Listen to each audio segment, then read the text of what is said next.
Okay ဒါတော့ကောင်းတာဘောရွက်လာမယ်ဖြစ်ပါတယ်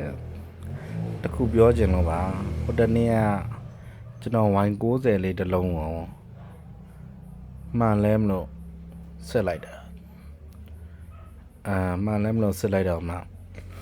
မှန်တဲ့နေ့လည်းယောဂမထွက်အဲ့နဲ့ plus 5 minus 5 IC တွေဆက်ဘိုးတွေကထွက်တယ်ဒါပေမဲ့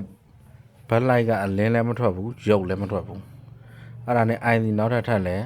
ဘိုးလည်းထွက်တယ်အလင်းလည်းမထွက်ဘူးရုပ်လည်းမထွက်ဘူးနောက်ဆုံးဖြစ်ချင်တော့မှန်အသစ်က error ပါလာတာကျွန်တော်မှန်အသစ်ဆိုပြီးတော့ကောင်းမယ်တယ်ပြီးတော့သူ့မှန်အဟောင်းလည်း socket ကျိုးကပြတ်နေတော့ဘက်လိုက် error ဖြစ်လိမ့်မယ်ဆိုပြီးတော့ LCD light error ဖြစ်လိမ့်မယ်ဆိုပြီးတော့လောက်လိုက်တာဟောဒီနေ့မှန်အသစ်နဲ့ဆန်တော့ရုပ်လဲထွက်သွားပြီလင်းလဲတက်သွားပြီအကျိုးမြတ်ကတော့ကျွန်တော် IC 3 လုံးလဲတာ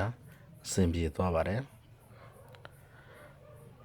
မှန်အသစ်ဆိုတိုင်းလဲဇွတ်မယုံကြပါနဲ့2ချက်3ချက်တော့အနည်းဆုံးဆန်လိုက်ပါအောင်မိတ်ဆွေ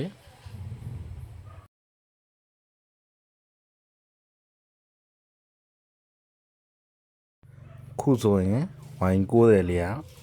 အလင်းတက်လာပါပြီရုပ်လဲတက်လာပါပြီ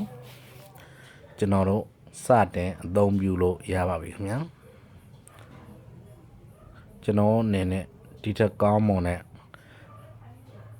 ပို့ပြီးတော့အစွမ်းထက်တဲ့ပညာတွေနဲ့ရှေ့ဆက်လုပ်ချင်ပါသေးတယ်